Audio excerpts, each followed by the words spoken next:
Bhavatītam Trigunarahitam Sadgurum Tam Namami.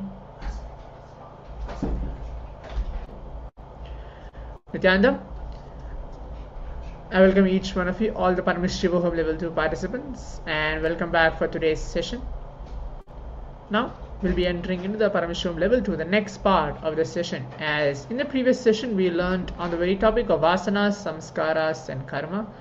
We did the internalization exercise as well.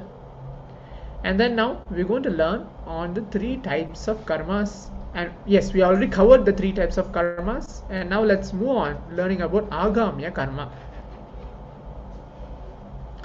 So the agamya or biology of karma, the karma you carry in your inner space, you carry gives birth to your reality. Biomemory, the biomemory is a pattern of your decisions. The effect is the muscle memory. Agamya karma, or understood as a biology of karma, is a zone where your very core existence touches your body to operate. Thoughts, words and deeds are source of your agamya or biology of your karma. Your thoughts are so powerful and your mind is so powerful. It can just change your whole body.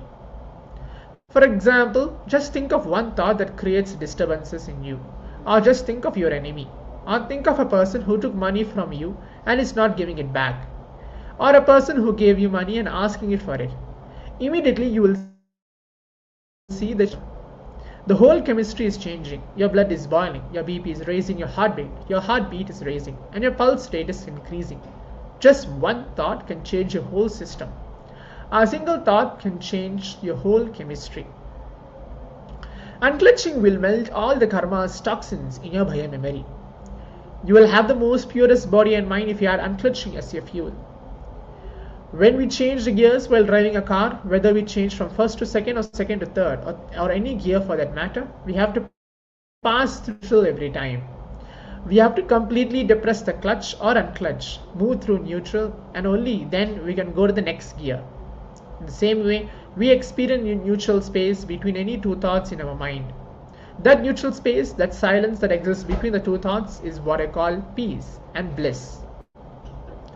When you suddenly becomes aware, any thought that flows in front of you becomes your life for that moment. You start giving attention to it, either to fulfill it or to escape from it. Very clear. Every moment that passes in your life without you being aware of it, without your presence, is suffering. You will either directly or indirectly create situations or suffering. A small story. One man got into his car and started his engine. He flipped on the turn indicator and asked his son to see if the light blinked in the car. His son shouted back, "Yes, it's on." No, it's not on." "Yes, it's on." "No, it's on." If you just see the thought flow in front of you, suddenly you will realize, oh God, all these things are actually going on in me. I don't have a clue where I am heading. I don't know what is happening in me.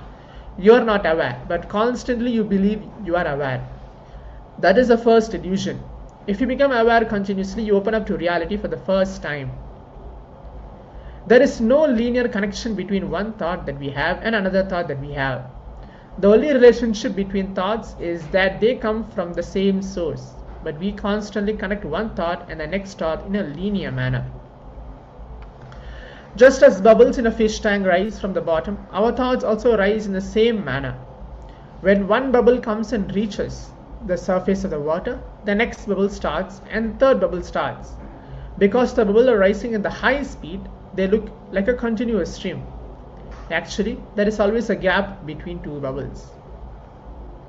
Like the bubbles, we also experience a neutral space between 2 thoughts. Since the gap or the neutral space between 2 thoughts is so small, we think all the thoughts are connected and form a shaft, but there is always gap between 2 thoughts. Between the incoming breath and the outgoing breath is a neutral space. Your identity exists in incoming and outgoing breathing spaces. Constantly you can connect and see if you are connected when you are aware of your breath.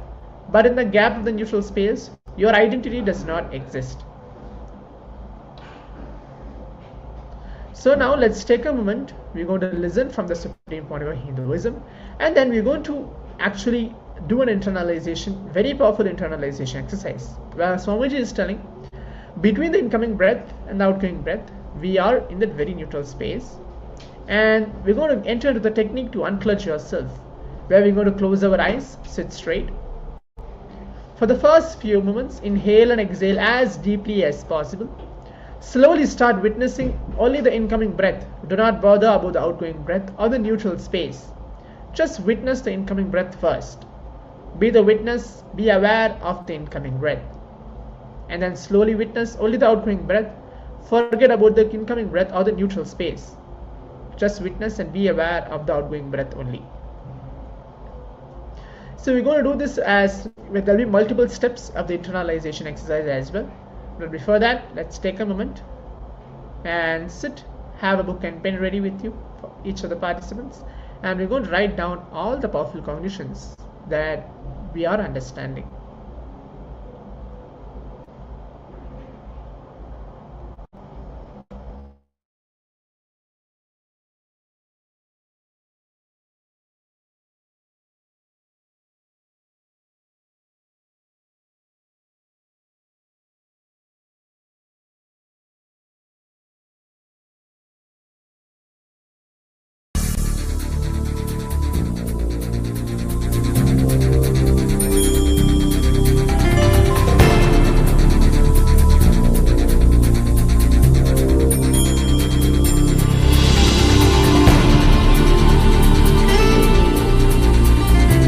Karma means functioning only on your center. When the expressions happen, not looking at that expressions from the center of the nature or outside you. Freedom from working just on your center is liberation. Discrimination means when you function, see the expression from other than your perspective. See the outcome from other than your perspective. Understand? See the perspective, see the expression from other than your perspective.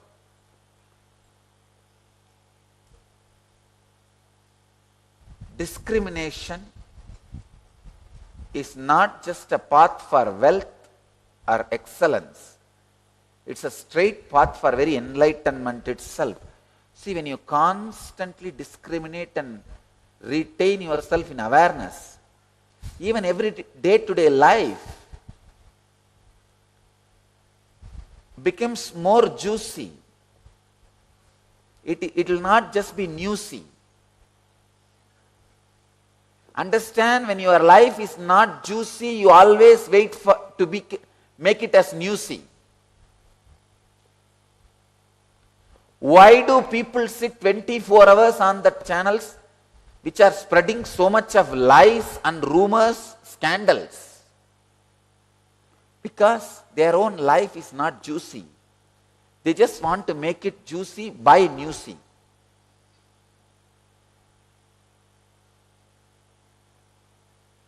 Trying to know about others, trying constantly to gather news information about others is the perversion. A non-discriminative person will be constantly restless. He doesn't know what he is doing. Everybody wants freedom from afflictions and karmas. But nobody wants to do what needs to be done for that. Everybody thinks somehow by supernatural something will happen. Even supernatural is not supernatural. It is natural for Superman. It is supernatural for man, but it is natural for Superman. For somebody it is natural.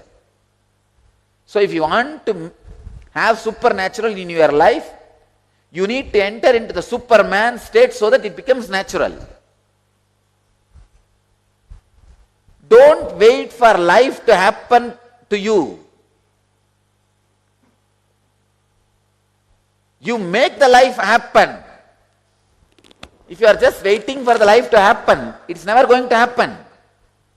Everybody wants freedom from afflictions and karmas, but nobody works for it.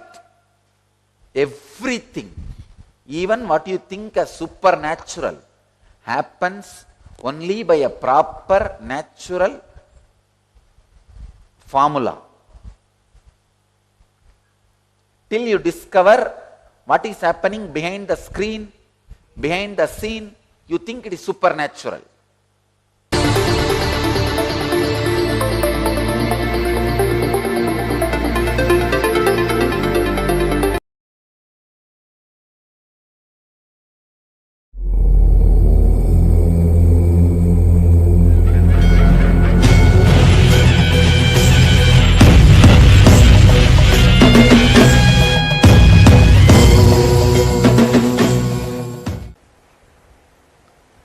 Let me enter into today's satsang. 171st Patanjali's Yoga Sutra, 4th chapter, 9th verse. The subject, what is karma cycle? Please understand, I am reading the sutra. Jati, desa, kala, vyavahitanam api antaryam smruti sanskarayoho eka rupatvat.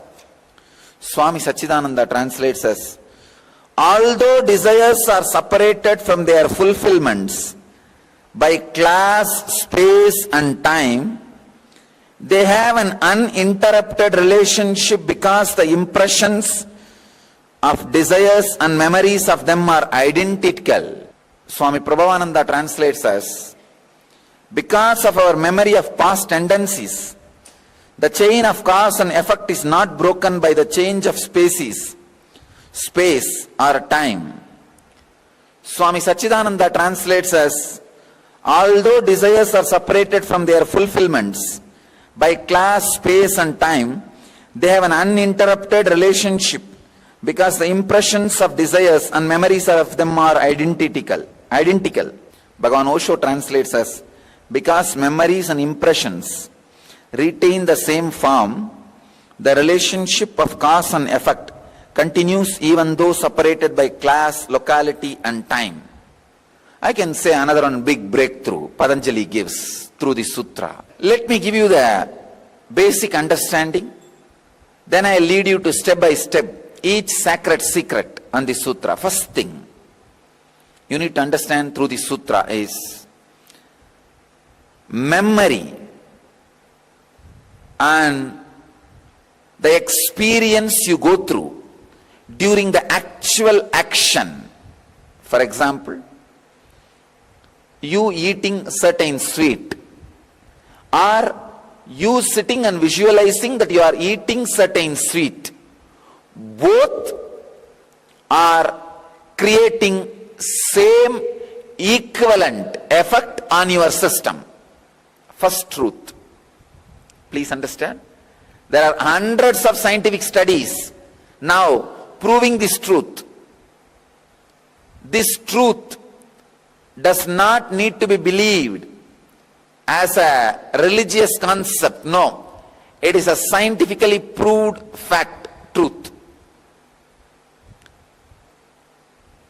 If you are tasting certain sweet or sitting and visualizing that you are tasting certain sweet, both the action or the memory creates same reaction in your brain. It's really shocking or disturbing, whatever you wanted to say, but this is the case. Many studies, deep, thorough studies, prove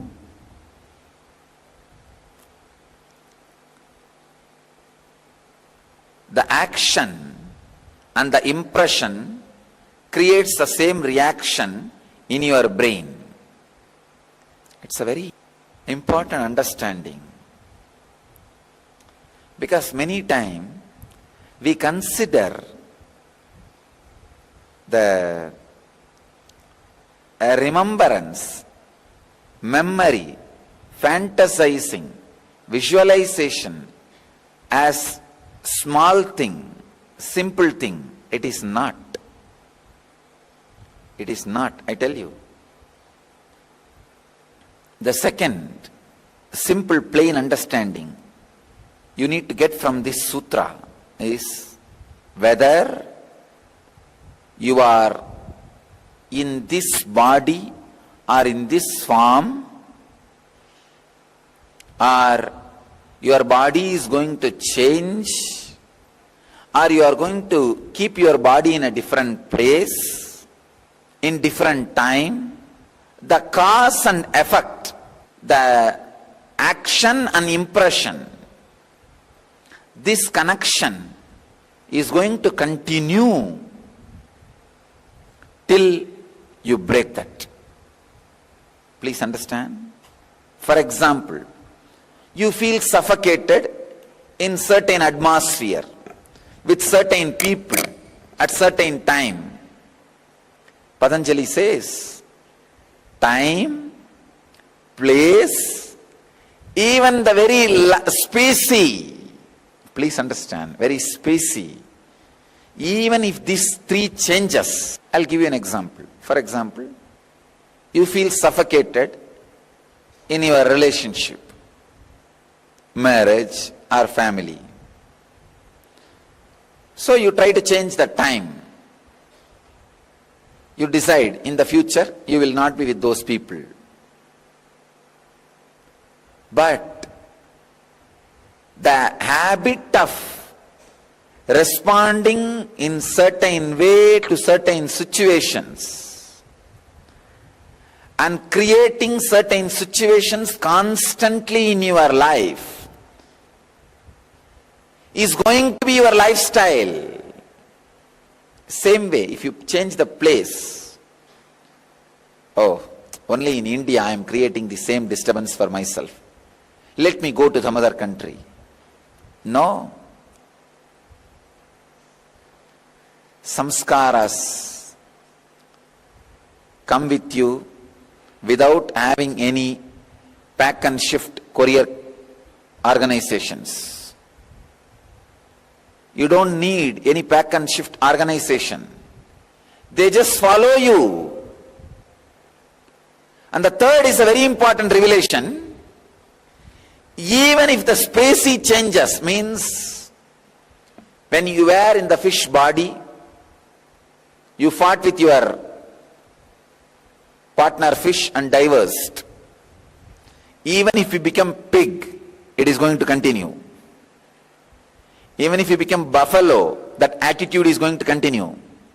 Even if you become a human being, that habit is going to continue. Maybe when you are in the fish body, you don't need to go to court. You just move away. When you are in the human body, you may need to go to court. Patanjali is very clear, whether it is time. Sometime you think, oh, only with this wife I broke my relationship. In future, next time, I will not do it. No. Time is not going to heal. We have a very wrong understanding. Time is the greatest healer. No. Time can make you forget. It cannot heal. Forgetting the samskara is not healing the samskara. Because anything forgotten is like a sleeping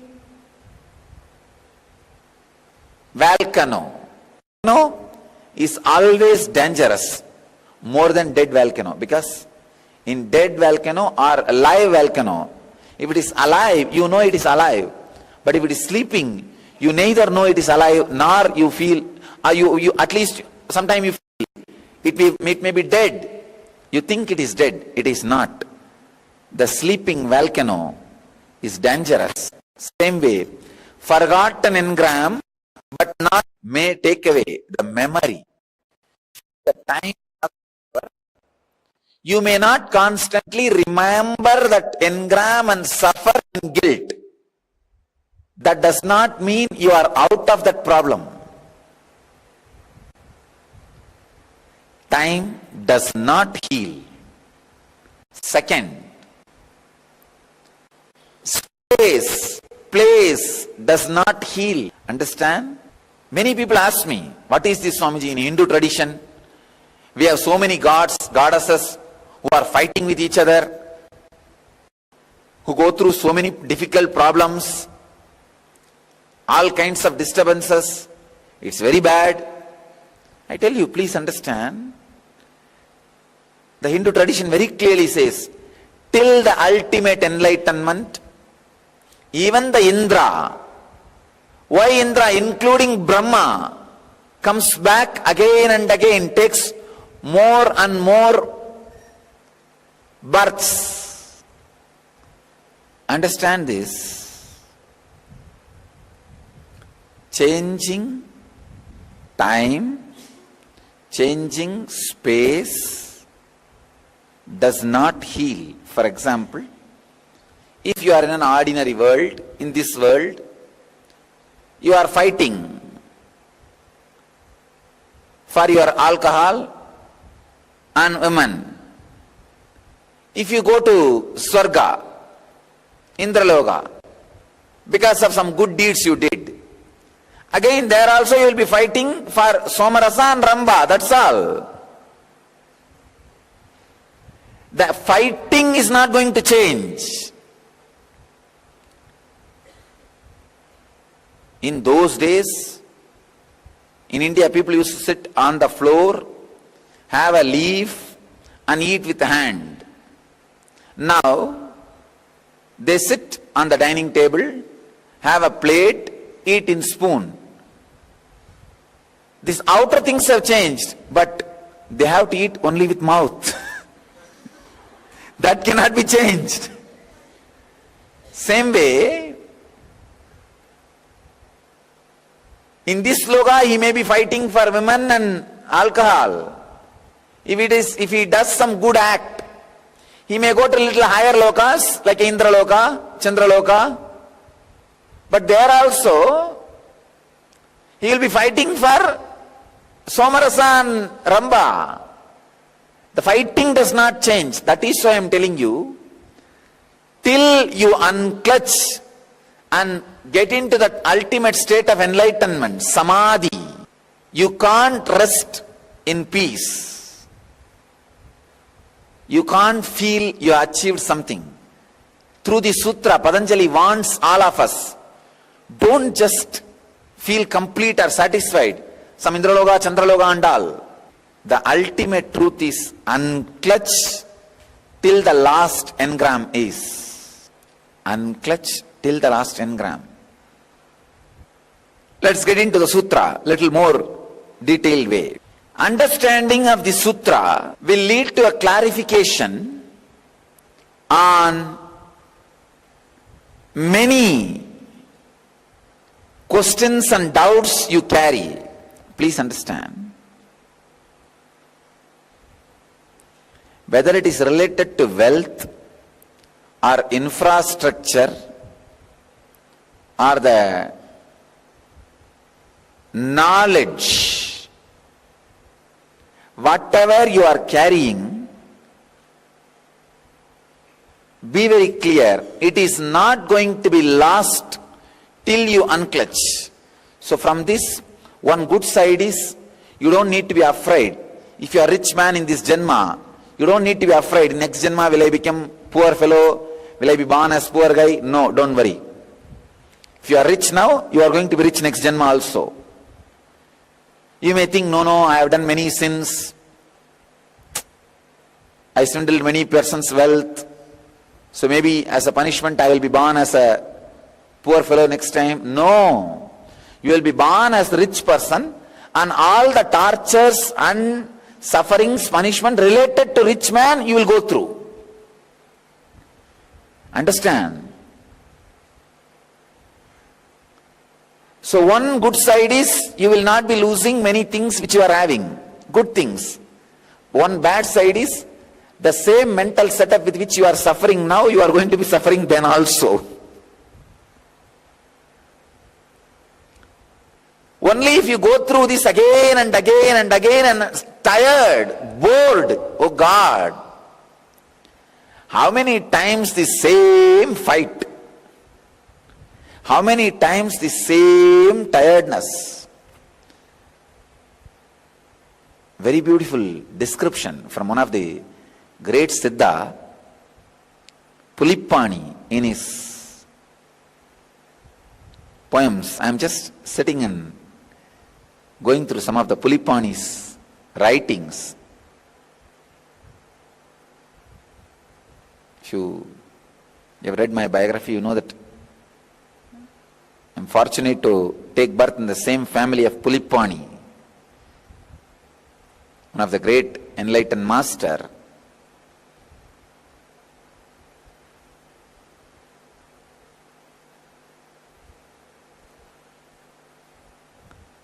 He says very beautifully how the human mind works. First, you take birth, you catch some people. Hey, she's my wife, he is my son, he is my brother, he is my daughter, she is my sister. You catch few people around you and you keep them all around you and play some games. My daughter should behave like this. My father should behave like this. My son should behave like this. My brother should behave like this. Sometimes they behave as you want. Then you say, play is going good, great. Sometimes they don't play as you want. Then you say, oh, life is sad, it's too bad. And you catch some place, land, this is my land, this is my boundary. All this goes on. Suddenly one day you die. And then again you take birth and catch some people. She is my mother, she is my father, she is my brother, she is my sister. I am this, I am this, I am committed to these people, they are committed to me this way. All this you create. And then, and you catch some place and everything. Up when you start the play again, suddenly Yama comes and takes you away. You are dead. And once more, start the game. Understand, if you are intelligent enough to live in this birth, commitment-free life, I can say, at least you are 100 birth senior to any person who lives committed life. Please understand. Maturity of the soul is dependent on how your inner space is free from commitments. Please understand. I am not talking about the divorces you do because of the hatred with each other, fight with each other. No. From the beginning, the conscious clarity you have about commitment. Ramakrishna says very beautifully, a failed sannyasi is 100 times more than a successful grihastha. I used to feel, how can this be? Seems to be too fanatic.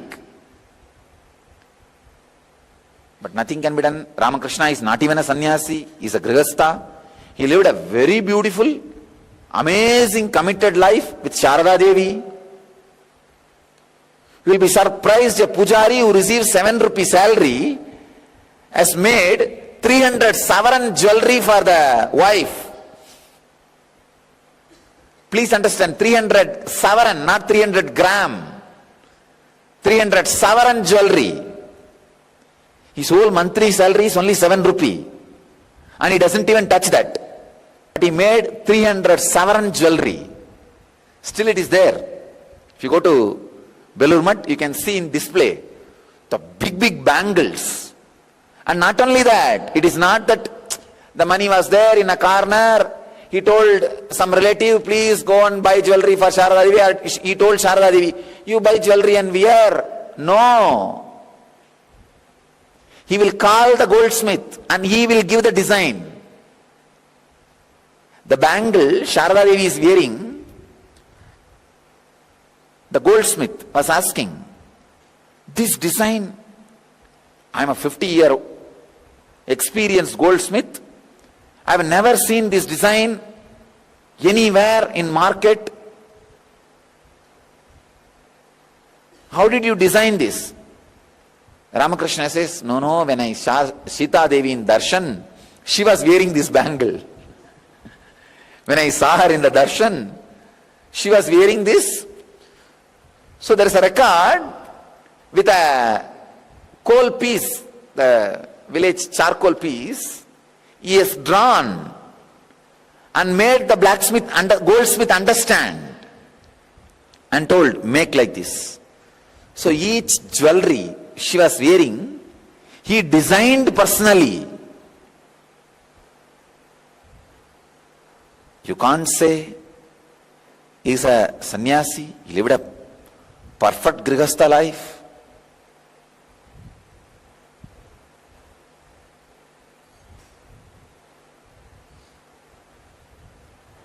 But he says very clearly, a failed sannyasi is 100 times better than a successful grihastha. Of course, you can't compare his actions. He is beyond grihastha and sannyas. Through this saying, he means the maturity of the soul which decides from the beginning the futility of the committed relationships and realizes to live in freedom is the highest maturity. It comes at least after 100 beatings, strong beatings you go through with the so-called relationships. Whether it is a wealth or relationships or infrastructure, anything, till you unclutch, till you are out of the connection between the desire and action. Please understand, the connection between the desire and action is too strong, and Patanjali reminds us both of them carry same form. Means till the very seed is burnt in you, even if there is no action, you will go on be attracting the situations which is conducive for action.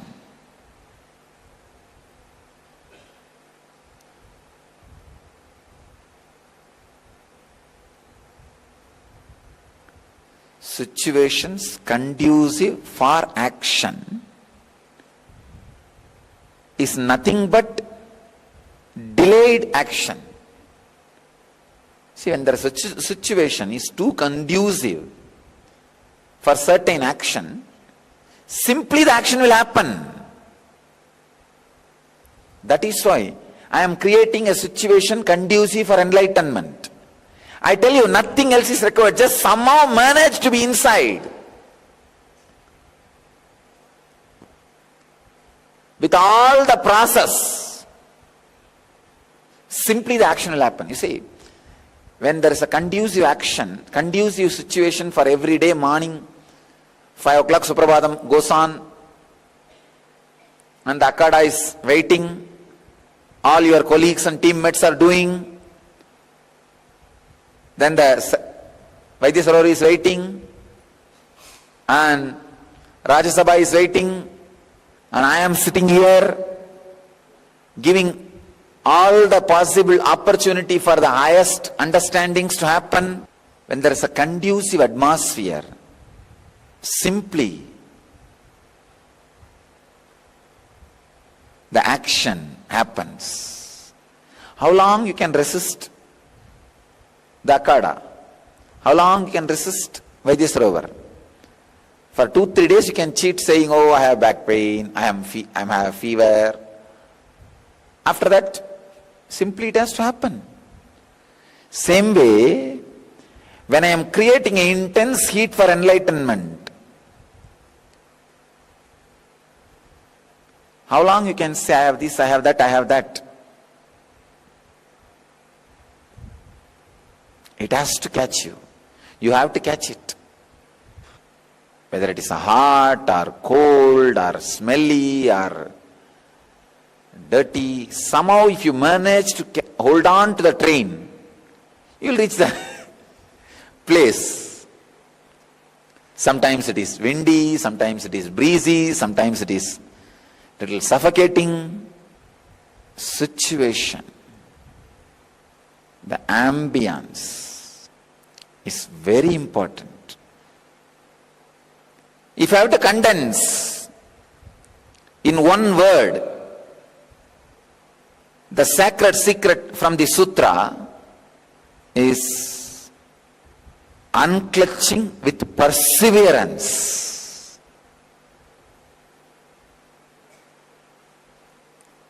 Unclutching with perseverance. Constantly your mind will give you the desire. Let me change the place. Let me change the situation. Let me change the time. Sometime your mind even says, let me leave this body and take up another one body. The situation will change. No. This sutra very clearly says, suicide is not answer.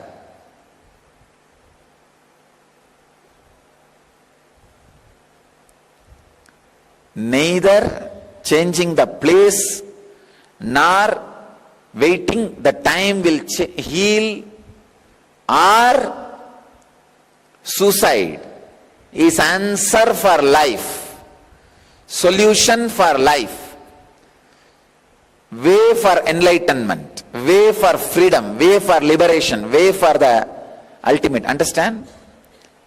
When you are having some problem, if you are just free of that problem, you think that's the solution.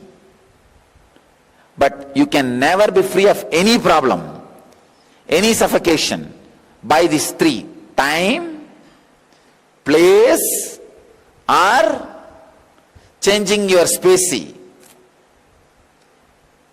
Changing your specie means suicide.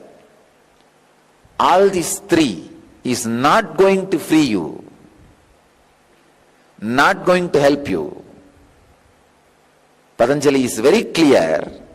Let me read out that sutra word by word. Jati means genus, species. Desha, locus, place, space. Kala, time. Vyavahitanam api anantaryam smriti samskarayoho ekarupatvat.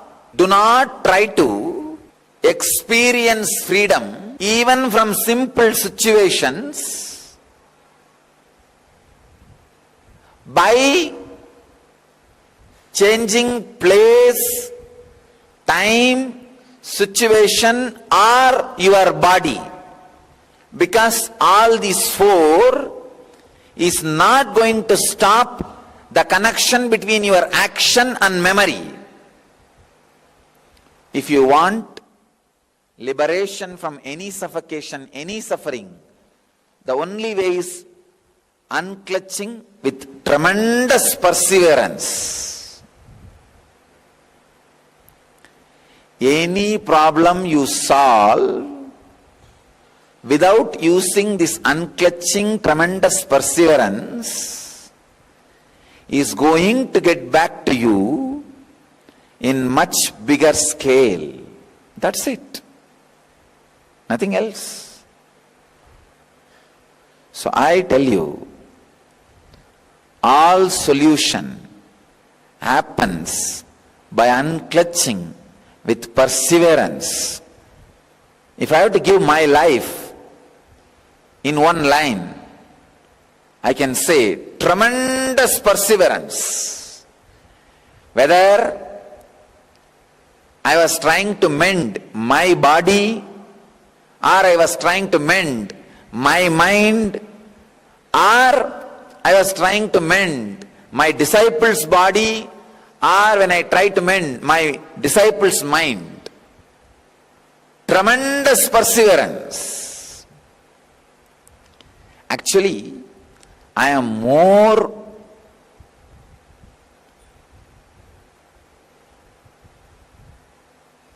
persevere means I can say I am having more patience when I mend my disciples' body and mind, disciples' bodies and minds, than my own body and mind. But I can say I learned the perseverance when I mended, when I trained my body and mind. Once, I still very clearly remember 3 people sitting together. One Narayana Swami, a great adept in the science of mantra and Hatha Yoga, and Kuppammal, Vibhudanandapuri, and Yoganandapuri, Raghupati Yogi, with one Mauna Swami, who was sitting in the top of the Arunachala hill for more than 8 years. Those days he was living in the temple. All 4 of them were sitting, and I was sitting with them. There was some big discussion going on. It's a very strong experience. There was some discussion going on. All 4 of them were, 3 were talking because his Mauna Swami doesn't talk, but he was sitting and nodding his head, either acknowledging or disagreeing. This was continuously going on. At one point, the heat of the argument was such, I suddenly said, I know from my experience, this is what is right about something. And all 4 of them were creating a situation. Oh, do you mean to say you are an incarnation? And thousands of times they only fed that idea into me that I am an incarnation. And I never raised my voice in front of them. I respect them like anything. Why them? Now if you see, when I myself go to the gym and I do some weightlifting and all that, I am going through some proper understanding of the modern day weightlifting, so that I wanted to connect that into the Kundalini awakening and create a new system. So even my trainer, who receives few thousand salary, whatever he says, I do it with utter obedience. The brahmacharis who stand with me, they feel surprised. Sometimes they ask me, whatever he says you do. I said, no, understand. Unless you surrender to some guru, nothing can be achieved.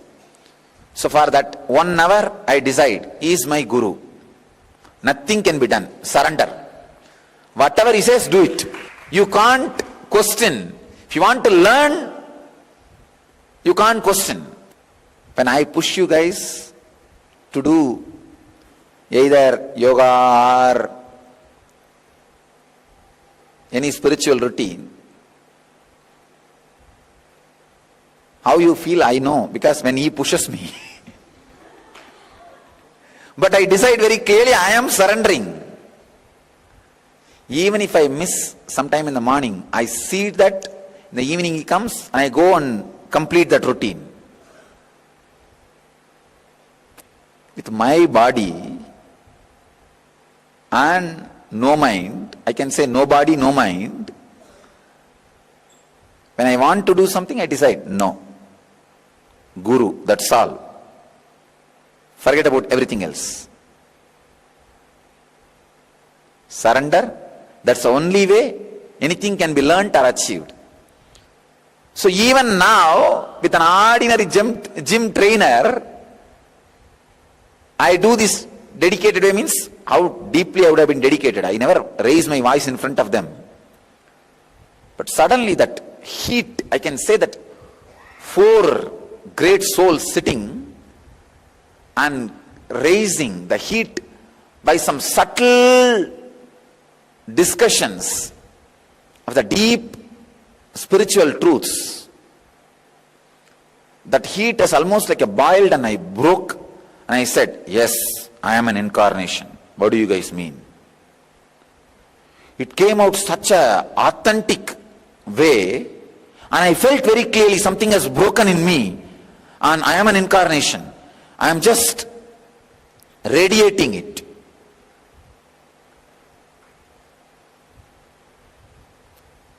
See, when I bless, and in hundreds of places when the materializing happens,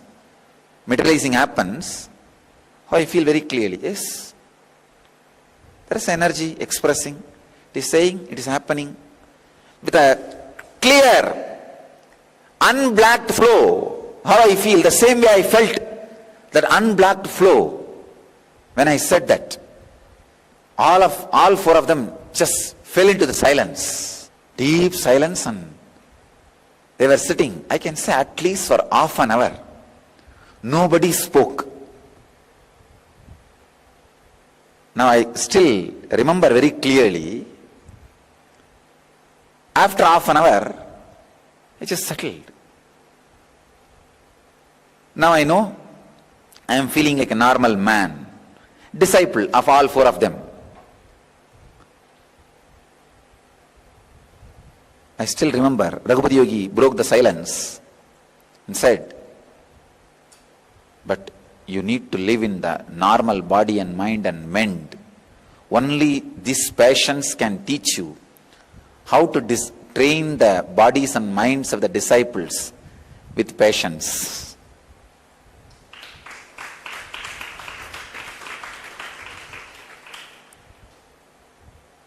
Yesterday I was revealing a very important truth. Don't work with mind, work with body.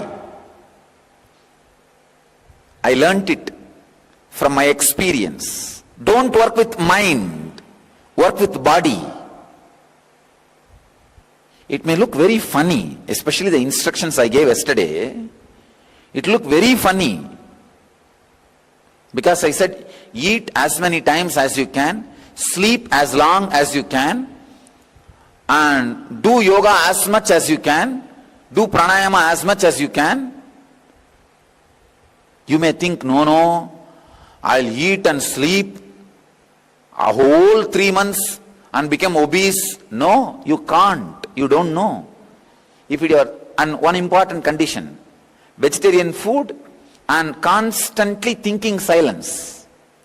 When you think silence, more than a week, you can't sleep more than, I can say, 6 to 8 hours. First 1 week.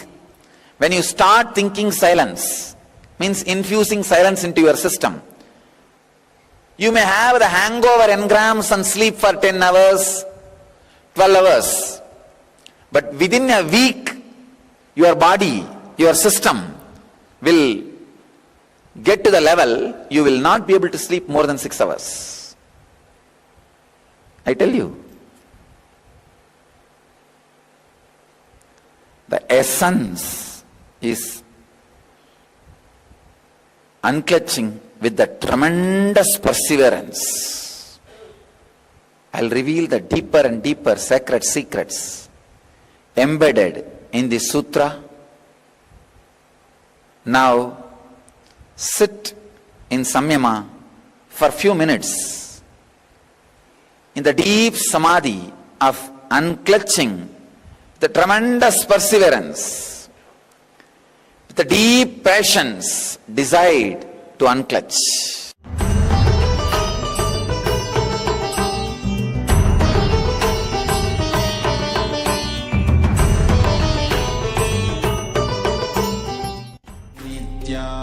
Nithyananda Paramashivoham Om Nithyananda.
Paramashivoham.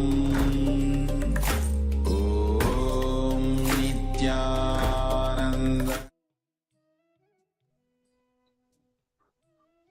Yes, so now let's enter into the next segment.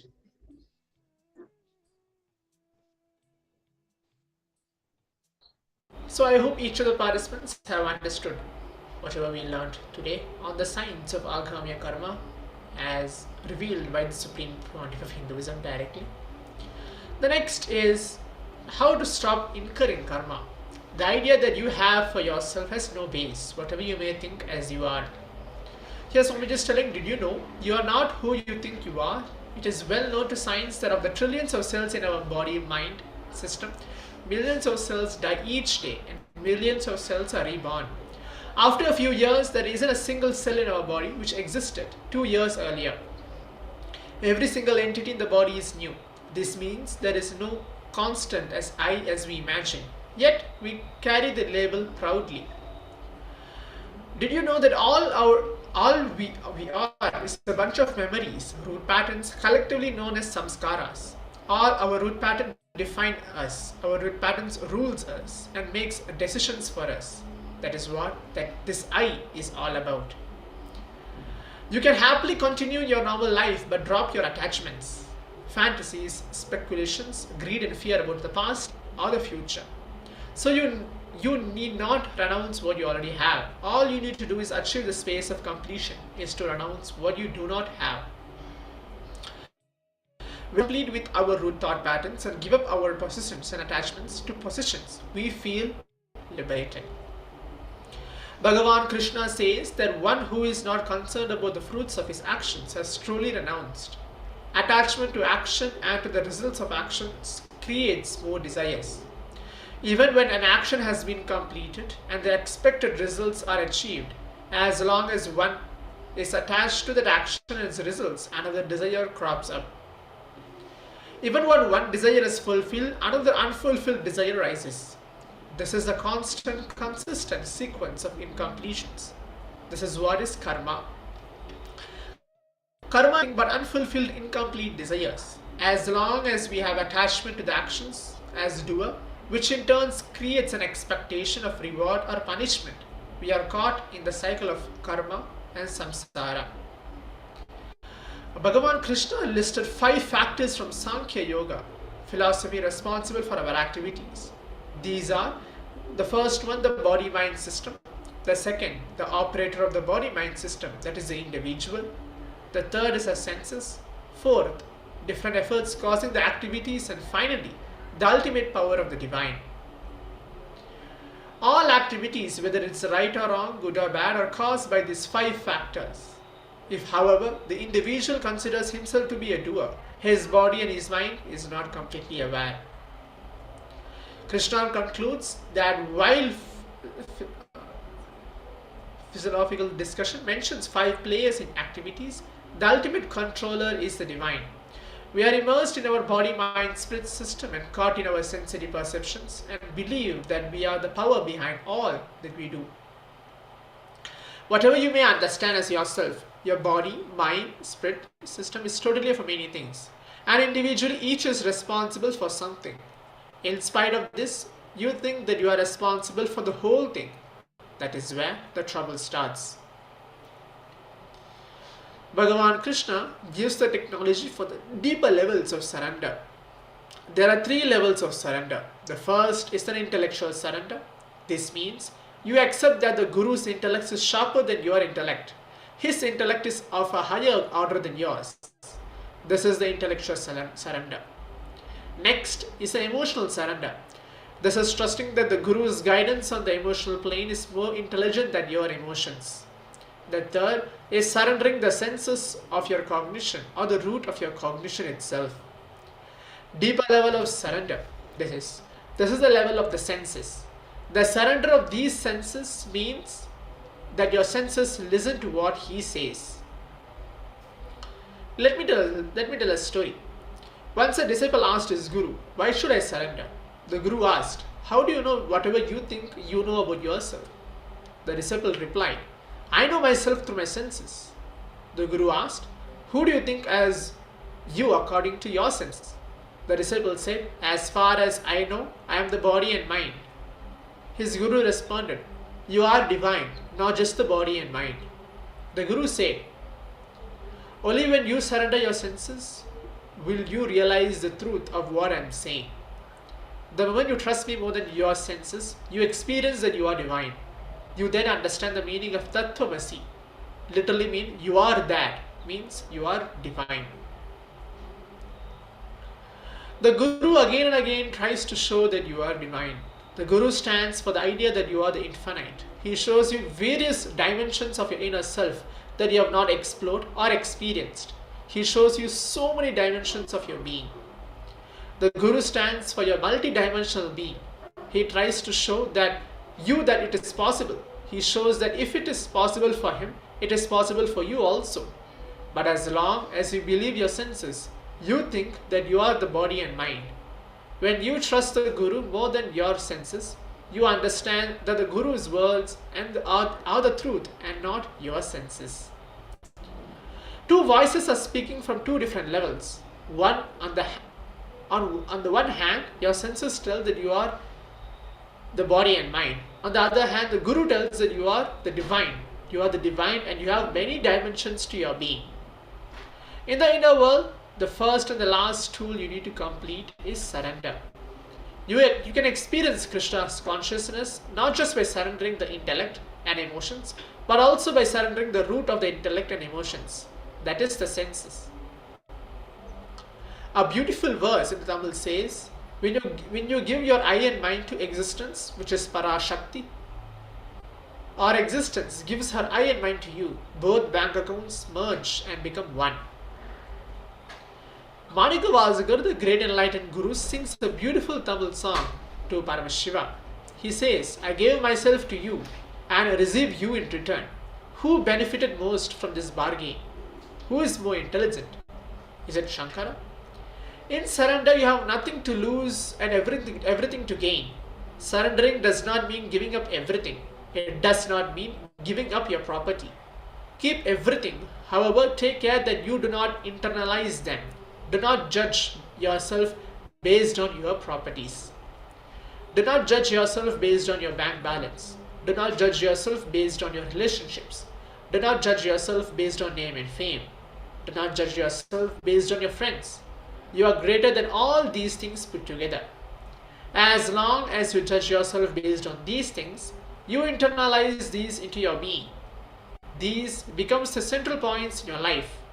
They push and pull you in all directions. Understand that you are something beyond these things. The moment you wake up to this truth, you will not allow yourself to be put into any frame based upon bank balance, relationships, attitudes, or name and fame. These things cannot be used to judge you.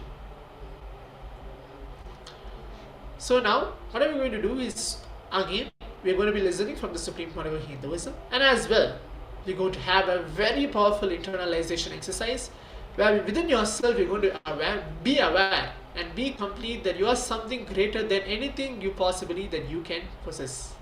So let's first listen from Swamiji himself about the higher understandings about surrender, and then move on to the internalization exercise.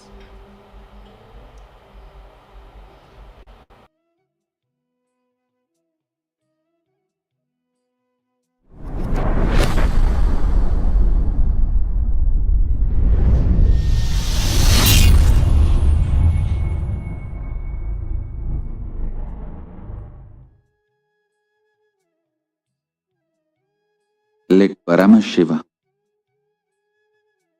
open the space of KAILASA to all of us. Let Paramashiva manifest in all of us. Surrender your form into Paramashiva's form. See clearly Paramashiva Sutta Swayam Prakasa Jyoti, supernal effulgence, 25 heads, 75 eyes, 50 hands. Manonmani Parashakti seated in his lap. Surrender your form into his form. Surrender your name into his name. Surrender your consciousness into his consciousness. Let Paramashiva alone radiate. Paramashivoham. Om Nithyananda Paramashivoham.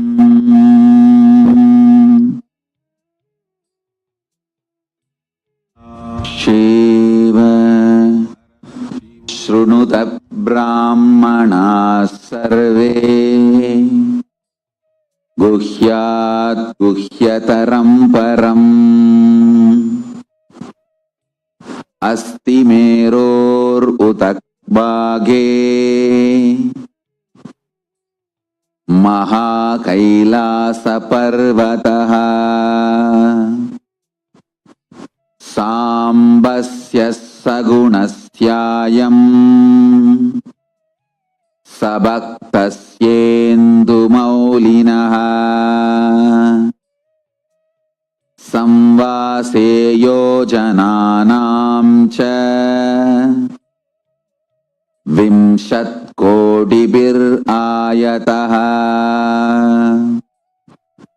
Dauhatyamedat Vikunam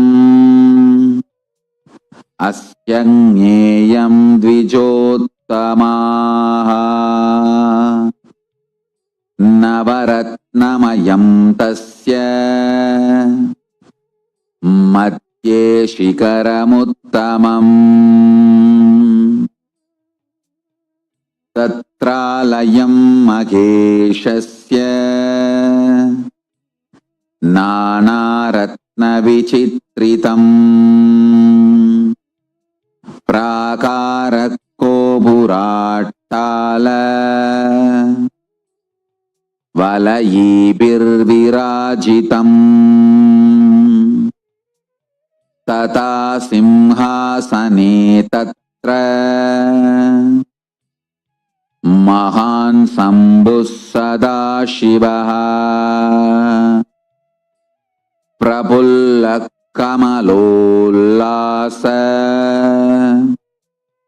Panchavimsanmukhajvalaha Kritanana Yuyodbasti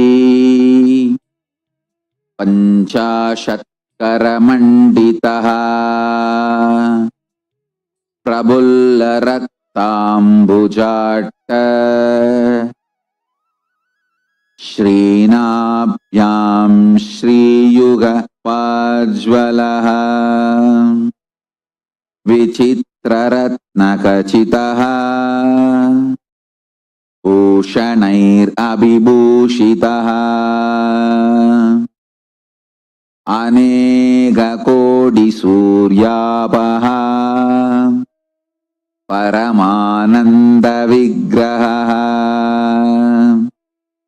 Aprakridattanushriman Lakshya Lakshanavarjitaha Yado Vacho Nivartante Aprapya Manasasaha Gangashraya Jata Juta Chandrareka Vibhushitaha Basmodulita Sarvanga Vyalayanyopavitavan Kapalamaladari Cha Vyakracharmam Paravritaha Pratibhaktram Trinayanaha Bhakta Sarvartha Siddhitaha Pracharya Dakshinam Bhatam Kunchayit Vedaram padam abhayam shakrashulecha Tangapanau gadam bhuje Katkatomara shaktischa Parasuprasa panjapan Alangusaksamalascha Shurikan dvajadandakau Vajraguntasthidam shrascha Kragancha pindipalakam Panjavimsadibirhastaihi Tatano dakshinaischubaihi Varachavau mrugham changam Kedapasa parashvatan Mutkaram damarugam kantam Rudravinam cha pustakam Kapalamundakatvangaha Pushundi paridanapi Palagam patta samvetram Kamandaluhutasanau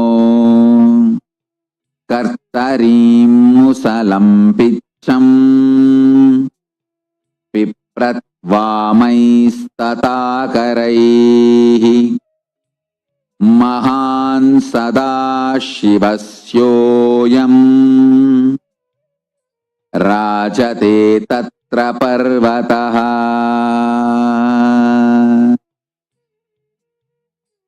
Surrender your form into his form. Surrender your name into his name. Surrender your being into his being. Surrender your consciousness into his consciousness. Om Nithyananda Paramashivoham. Om Nithyananda Paramashivoham. Om Nithyananda Paramashivoham.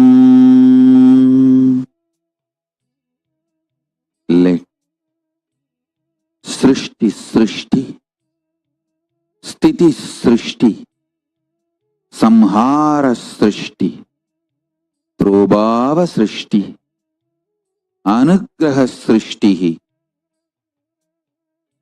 Srishti Sthitihi, Sthiti Sthitihi, Samhara Sthitihi, Prabhava Sthitihi, Anugraha Sthitihi, Srishti Samharaha, Sthiti Samharaha, Samhara Samharaha, Prabhava Samharaha, Anugraha Samharaha, Srishti Prabhavaha, Sthiti Prabhavaha, Samhara Prabhavaha, Prabhava Prabhavaha, Anugraha Prabhavaha, Srishti Anugraha, Sthiti Anugraha, Samhara Anugraha, Prabhava Anugraha, Anugraha Anugraha. All these faces of Paramashiva manifest and bless all of us.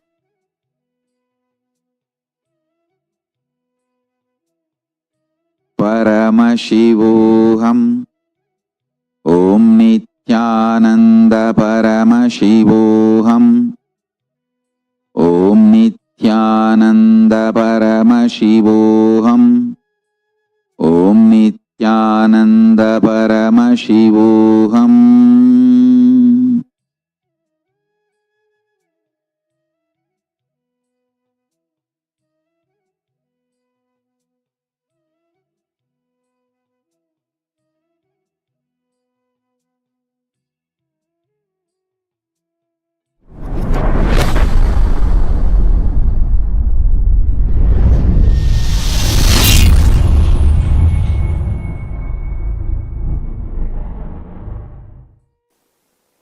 If you are my disciple, what I am doing now to you is Shaktipada. What you go through now will be Shaktipada. Listen.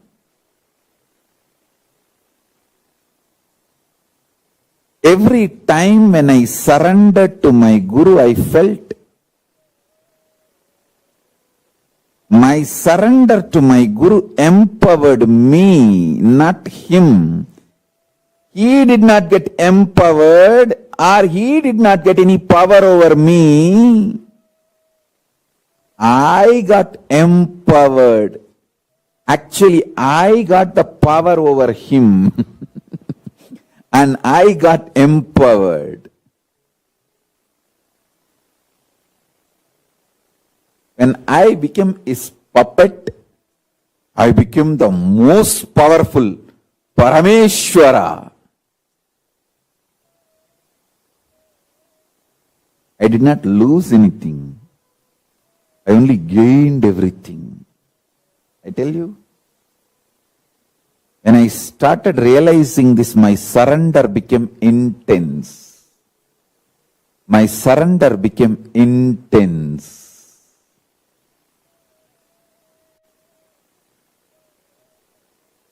Understand this. When I realized, my surrender became intense.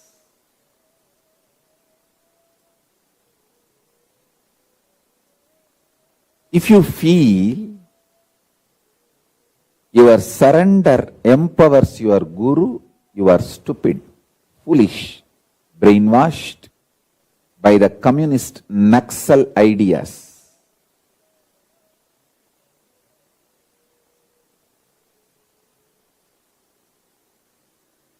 If you realize your surrender empowers you, I tell you,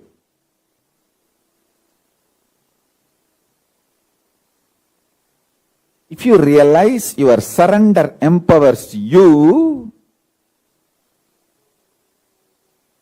your surrender gets more and more intense, and the higher realities opens for you. See,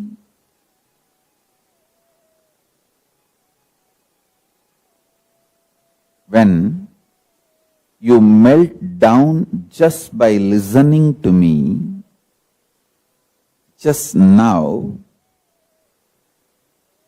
if your whole being melts down, and sit with me how I used to sit with my Guru Arunagiri Yogeshwara, your breathing and my breathing will become one and the same. And along with my breathing, I can carry you to KAILASA and reveal all these realities into you, to you. This Shaktipada is the only way the enlightenment can be transmitted. I come and sit every day, day in and day out.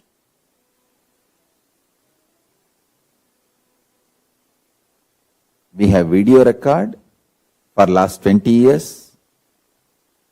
But before that, at least 6-7 years, we don't have a continuous video audio records, but I used to continuously do this. Whoever comes in front of me, whoever I can reach, I will go on be sharing and teaching, giving. For some people, to the intellectual level, jnana level, they will receive. Some people will receive vijnana, kind of a little more than knowledge, an experience glimpse. For some people, it gets transmitted as Shaktipada. For some people, it gets established in them permanently.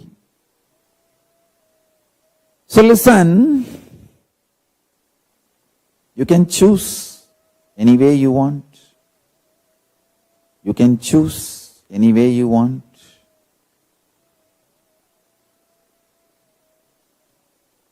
I will go on be sharing. I'll go on be sharing. It's already 26 years over.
Paramashivoham.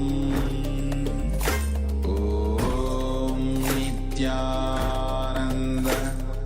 Paramashivoham.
Paramashivoham. Om Nithyananda. Paramashivoham. Om Nithyananda. Paramashivoham. Om Nithyananda. Paramashivoham. Om Nithyananda. Paramashivoham. Om Nithyananda. Paramashivoham. Om Nithyananda. Paramashivoham. Om Nithyananda.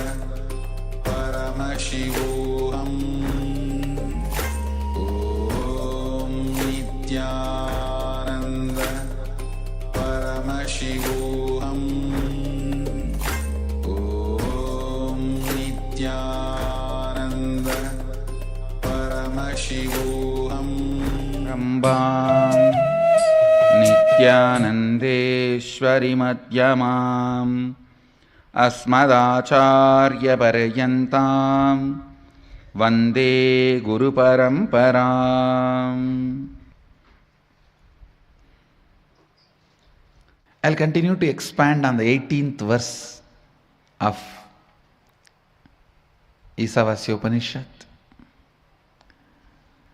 Agnena yasubhataraye asman vishvani deva vayunani vidvan yuyot yasya majjuhuranamena bhuyishtam te nama uktim videma. Listen. O Agni, the fire god, knower of all our actions and all that is worth knowing, you must take us along the righteous and auspicious path of completion, leading us to experience the supreme consciousness, the original space of complete completion. O God, consciousness, may you remove all our incompletions that are obstacles on our good path of completion, beyond coming and going, birth and death unto you. We surrender with many reverential words, bowing down again and again. Listen. The first part of the verse I explained, the best prayer you can do is lead us to, take us along the righteous and auspicious path of completion, the original space of complete completion. The next line, O God, consciousness, may you remove all our incompletions that are obstacles on our good path and completion, beyond coming and going, birth and death. Understand two important sacred secrets you need to catch in this verse. One, listen carefully. The first, innocent surrender. Please understand. I am not saying ignorant surrender. Ignorant surrender means you do not know what is surrender. You do not know to whom are you going to surrender. You do not know what is going to happen after that surrender.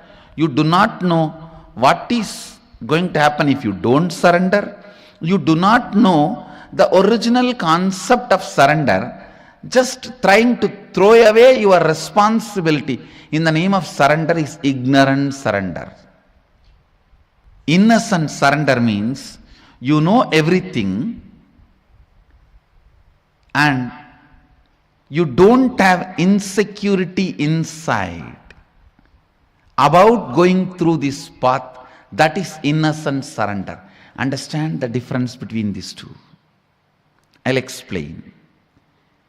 I have seen the hypocrisy of human beings in any 10 level. People come and tell, Swamiji, I surrendered everything at your feet. In the end of the one-day program, during energy session, please cure my cancer. I tell them, all right, stay for 2-3 days, I'll heal you. No, tomorrow morning I have to go for my work.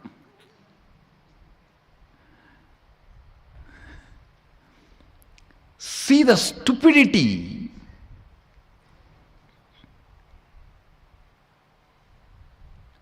No, I surrender to you, you heal now and send me for my work.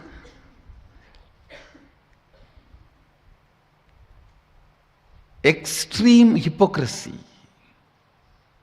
Here, the person doesn't know what is surrender, doesn't care about what is surrender. He is using the word for some bargain.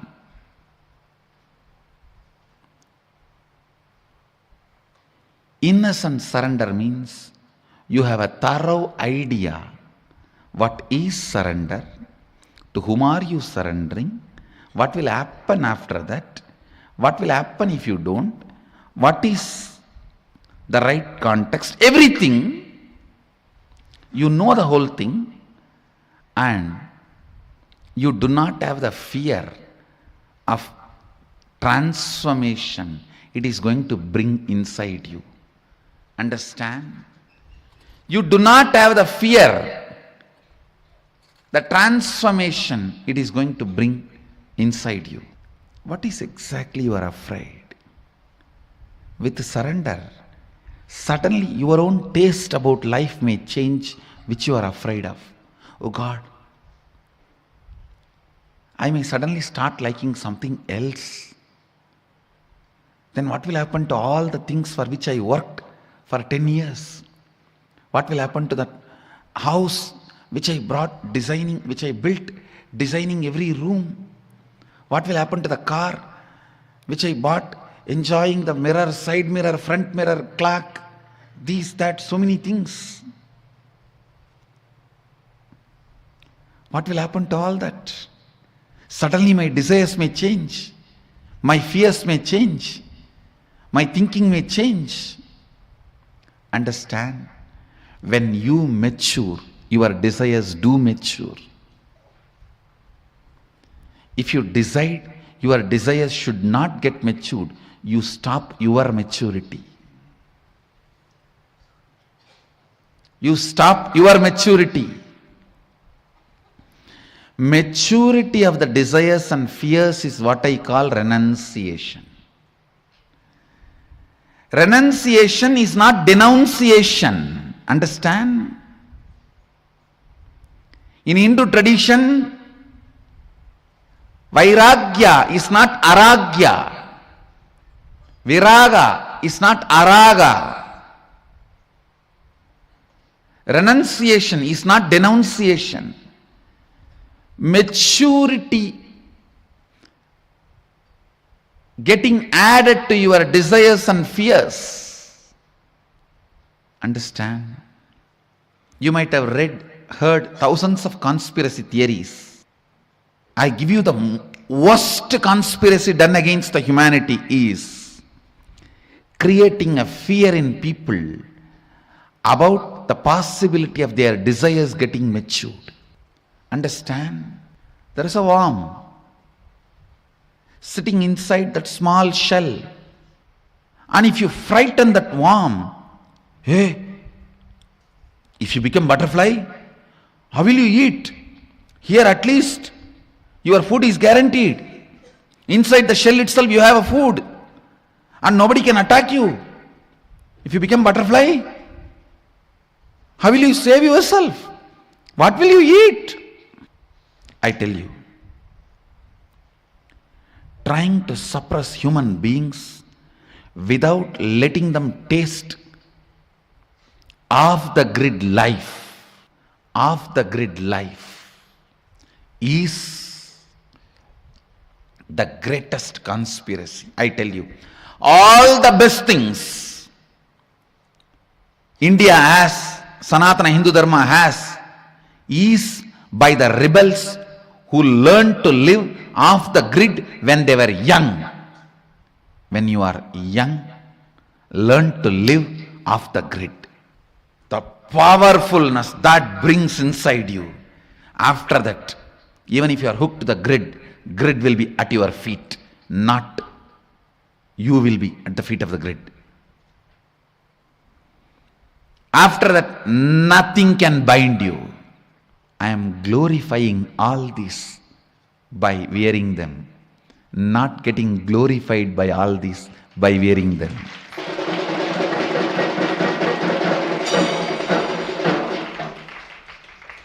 I am decorating the throne, not decorated by the throne.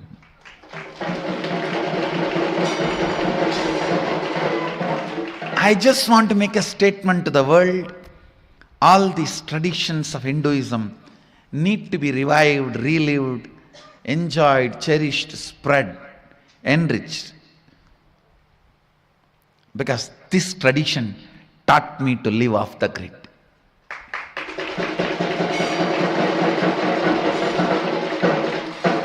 And no society is more compassionate in the world than the Bharat Indian society, which loves, respects, reveres the people who decide to live off the grid. In any other country, if you decide to live off the grid, it is illegal. In this country, decide to live off the grid, the people will wash your feet and give you food. I am waiting. I am waiting for my Balasans to become 18. First batch I am sending to live off the grid.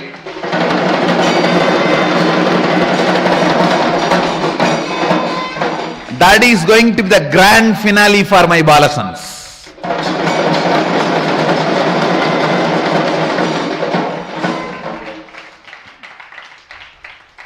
And in the March, all the Krama Brahmacharis and Naishtik Brahmacharis are going to enjoy the off the grid life in March. I have plans. All the Krama and Naishtika and the Ashramites are going to enjoy off the grid life in March.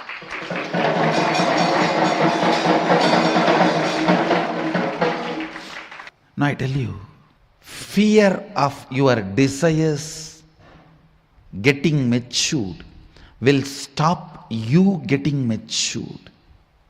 Any society frightens its people about maturity will kill itself. Let more and more maturity be added. Let your desires get mature. Nithyananda Paramashivoham. Om Nithyananda Paramashivoham.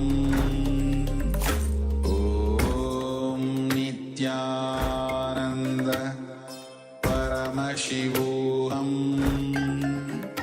Om Nithyananda. Yes. So now, with this, let's prepare ourselves that we're going to move on to the next session. And let's have a recap of what did we learn in today's session as well. We learned on the science of aghamya karma. As in the previous session, we learned on the 3 types of karma as well, and a little bit insights on aghamya karma and the technology of surrender. And obviously, we did the internalization exercise. Now, we're going to move on to the next session where we're going to hear again from the Supreme Court of Hinduism in many different powerful cognitions and how the science of karma is revealed.